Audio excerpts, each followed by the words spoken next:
De la coalition article 64 pour la défense de l'ordre constitutionnel a été reçu par son Excellence Évariste Ndayishimiye, président de la République du Burundi et président en exercice de l'Union africaine, dans le cadre des consultations qu'il mène sur la crise en République démocratique du Congo. Cette rencontre témoigne de la volonté de l'Union africaine d'entendre l'ensemble des forces politiques concernées par l'avenir de notre pays. La C64 remercie le président Ndayishimiye pour cette démarche d'écoute et réaffirme son engagement en faveur de la défense de l'ordre constitutionnel, de l'intégrité territoriale, de la paix, de la démocratie et de l'état de droit. Face aux manipulations et contre-vérités diffusées autour de cette rencontre, la C64 apporte des précisions suivantes. 1. La C64 n'a jamais sollicité cette audience. L'initiative est venue exclusivement du président en exercice de l'Union africaine qui, à la suite de ces échanges avec M.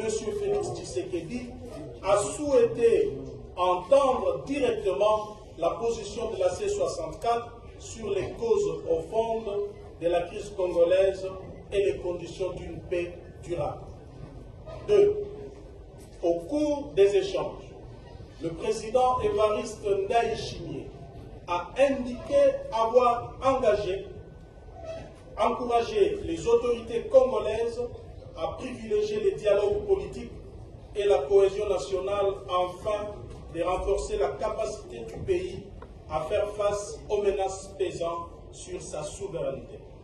Il a également souhaité recueillir la position de la C64 sur les perspectives d'un dialogue politique.